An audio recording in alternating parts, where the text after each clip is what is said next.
A veces nos preguntamos, ¿qué es estadística y qué es probabilidad? ¿Y cómo se diferencia una de la otra? No todo el que trabaja en estadística trabaja con probabilidad. Y no todo el que trabaja en probabilidad trabaja con estadística. Ahora, los conceptos básicos de ambos son necesarios incluso cuando tú no estás trabajando en esa área.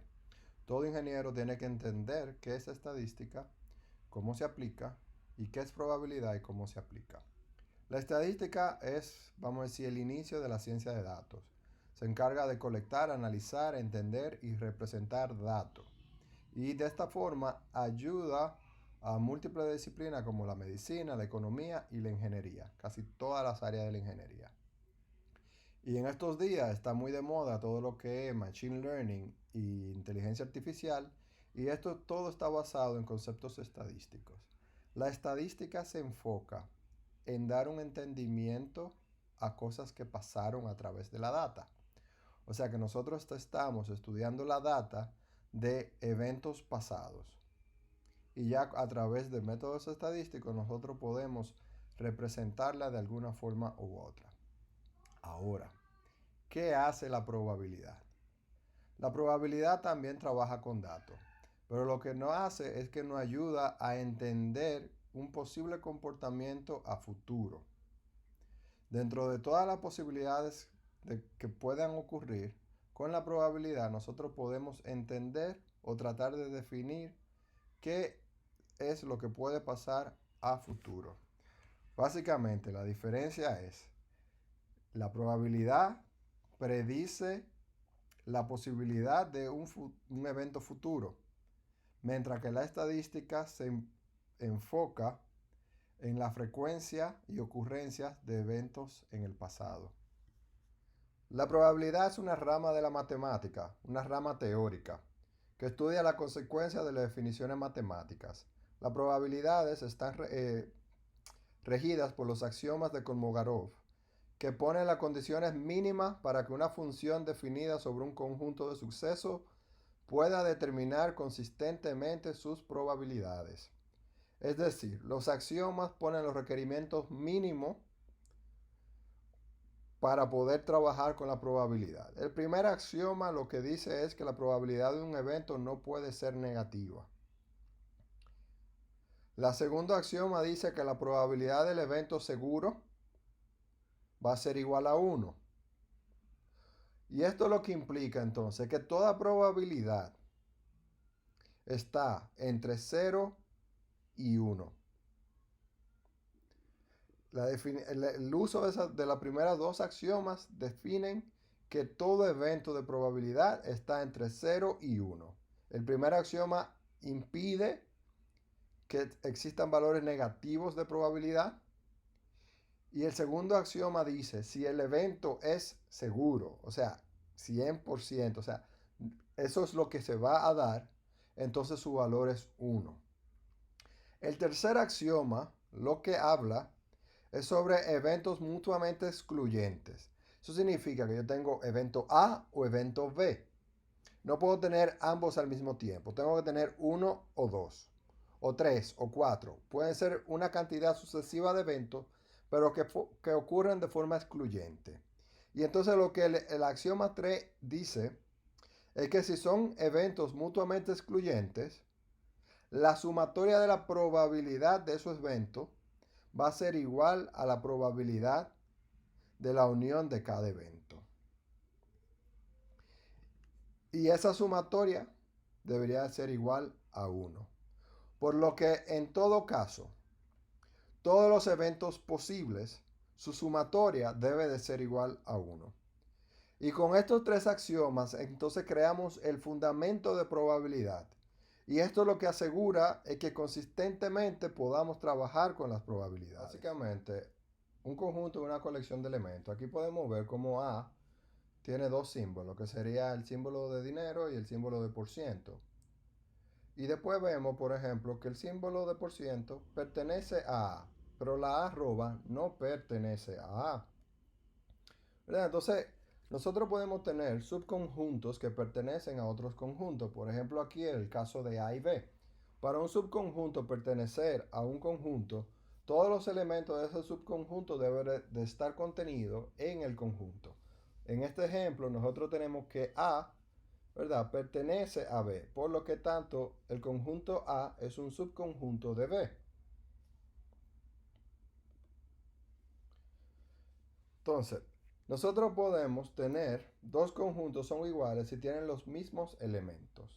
Eso significa que al tener los mismos elementos son tanto A, por ejemplo en este caso, A y C son iguales, por lo tanto A es un subconjunto de C y C es un subconjunto de A, porque todos los elementos están igualmente presentes en cada conjunto. Con los diagramas de Venn nosotros podemos ver de forma más fácil, vamos a decir, cómo están compuestos los conjuntos. Por ejemplo, aquí podemos ver que B es un subconjunto de A. O sea que B, en A existen todos los elementos que tienen B y hay elementos adicionales. Aquí, por ejemplo, cuando usamos el símbolo que parece una U, estamos hablando de la unión de dos conjuntos.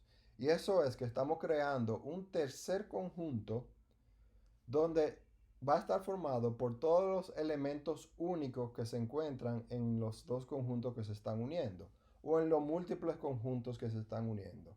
Si se fijan, estamos hablando de elementos únicos. O sea que si por alguna razón en varios conjuntos hay una repetición de elementos, cuando hacemos la unión de esos conjuntos, el conjunto resultante no repite los elementos. Cuando hablamos de un intersecto, es los elementos que hay en común en varios subconjuntos o conjuntos.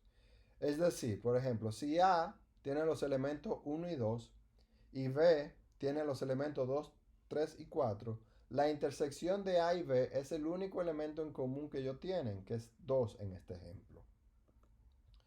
El complemento es los elementos o símbolos que están dentro de todo el espectro del espacio, pero no están en ese conjunto. Por ejemplo, si nosotros hablamos que el espacio es el alfabeto en español, ¿verdad? Y decimos que en el conjunto vocales, ¿verdad? Están todas las vocales, pues el complemento de las vocales, del conjunto vocal, son todos los elementos que no son vocales. La diferencia entonces, cuando hablamos de la diferencia de dos conjuntos, es la eliminación de los elementos que son en común en, en los dos conjuntos que estamos buscando su diferencia. Cuando los conjuntos son disjuntos, eso significa que en ninguna forma tienen una repetición de elementos entre esos conjuntos, por lo que cuando son disjuntos existe un vacío entre esa asociación. Un ejercicio clásico de probabilidad, especialmente al inicio, es el del cumpleaños. Imagínate que entramos a una fiesta donde hay alrededor de 30 personas, ¿verdad? Entonces, lo que a nosotros nos interesa saber es ¿cuál es la probabilidad que de esas 30 personas, dos o más compartan el mismo día de cumpleaños? ¿Cómo nosotros podemos atacar ese problema? Aquí se utilizan muchas cosas de la probabilidad, porque ocurren muchos eventos distintos. Por ejemplo, puede ser que vamos a decir, de las 30 personas, la persona, y vamos a darle un número del 1 al 30 a cada persona, ¿verdad? Que la primera persona, el 1, comparta el día con el 2, o con el 3, o con el 4, o con el 5, o con cualquiera de las 29 personas. Pero también puede ocurrir que bajo esas condiciones, el 1 tenga un cumpleaños único. Pero tal vez la persona 4 es la que comparte con el 5 o con el 6. Entonces, la cantidad de combinaciones posibles son muy altas. Son muy difíciles de comprender. Y más cuando entonces el problema aumenta y en vez de tener 30 personas en una fiesta, tenemos 100. ¿O qué pasa si nosotros cambiamos esto y hablamos más de tema, por ejemplo, de comunicación? ¿Qué pasa si en un minuto 50 dispositivos envían en el mismo segundo. ¿Cuál es la probabilidad de que eso ocurra? El problema es el mismo. Ahora, lo que nosotros tenemos que pensar es cómo nosotros podemos resolver ese problema. Volviendo al del cumpleaños, más simplificado, no hablemos de 30 personas en un grupo. Hablemos de 4 personas en un grupo. Tú tienes la probabilidad de que la primera persona tenga el mismo cumpleaños que la segunda, la tercera y la cuarta. ¿Verdad? Eso es una opción. ¿Cuál es esa probabilidad? A eso le tendríamos que sumar la probabilidad de que él solamente comparta con la persona 2, persona 3. La probabilidad de que la persona 1 solamente comparta con la persona 2. Y la probabilidad de que la persona 1 no comparta ningún cumpleaños, sino que sea la persona 2 que comparta con el 3 y el 4, o que la persona 2 comparta con la persona 3, o que la persona 3 comparta con la 4. Y así sucesivamente. ¿Qué pasa? Este problema de que al menos 2 o 1, o sea, que al menos 2 o más, es igual a decir el complemento de que todos tengan un cumpleaños único. ¿Verdad? Entonces aquí lo que tenemos que ver es diferentes formas de pensar en cómo nosotros podemos atacar un problema de probabilidad viéndolo de diferentes ángulos. En la tarea se expone con más detalle el problema y se le explica paso a paso cómo desarrollarlo.